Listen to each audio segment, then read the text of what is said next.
Persuasive speech for coms101. My audience was supposed to consist of a college-educated, middle-aged woman and two females in their late teens.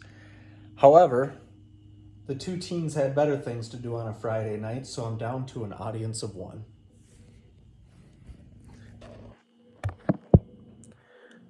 Today's topic is the broken system of social welfare in the United States. So I just went down to the local diner the other day and saw a sign that read urgently hiring.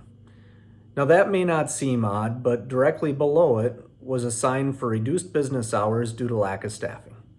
With society attempting to return to normal, a crutch that was meant to help people get through tough times has now become the very reason they do not return to work.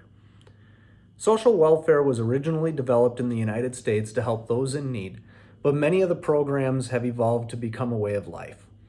I have seen firsthand single mothers choose to get pregnant just so they do not lose their welfare checks. I've also had discussions with people that choose to stay home instead of return to the workforce because the current system pays them more than a job would. Extensive research of the numbers surrounding welfare costs in America have also contributed to this discussion. If you believe that welfare is doing what it was originally intended to do, think again. Welfare abuse is all around us and has even become socially acceptable in certain subcultures. In the next few minutes, I will discuss the problems we face as a society as people become complacent to welfare abuse and misuse. I will also show you how the amount of money spent on welfare has risen dramatically with little or no effect. So let's take a look at some of the challenges we face today. Right now, current unemployment benefits exceed that of entry-level pay. At the beginning of the pandemic, payment for unemployment benefits were issued through the state and often equaled less than 60% of the recipient's standard pay. This really ensured that people would look to go back out and enter the workforce and look to make the same amount of money that they were making prior to being laid off.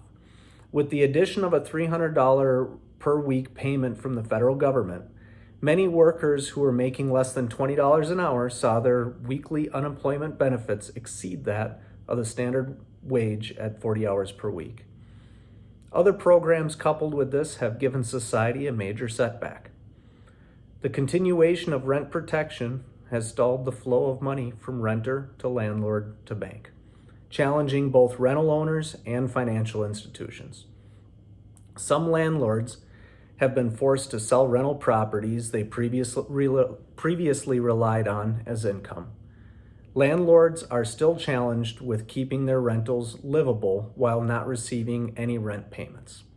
Many lenders are not giving relief to landlords that have mortgage payments on rentals, forcing landlords to sell or refinance. Other factors, such as building supply shortages and skyrocketing home prices, has further hurt the rental market. But the ineffectiveness of funds used by the United States is the most troublesome aspect of social welfare. The United States continues to throw more and more money at various welfare systems, attempting to put a Band-Aid on an abused and broken system. According to the U.S. Census, the poverty threshold for a family of four, consisting of 2 adults and 2 children, is $26,246. Yet the average welfare subsidies per individual is just below that at $22,740. This totals nearly $91,000 in estimated benefits for a family of 4. Even as programs have been implemented and expanded over the last 55 years, the total spent per person has increased approximately 450%. While the number of people below the poverty line continues to hover between 11 and 15%. And this brings me to my conclusion. It is clear to see that the welfare system in the United States provides a substantial amount of benefits to those that qualify. And I argue it provides so much that many choose it to be a way of life. Although the social welfare system in America is broken, we as a society must ensure those that are in need are taken care of. which is exactly what God wants us to do. I will always encourage this, and giving to charity is important.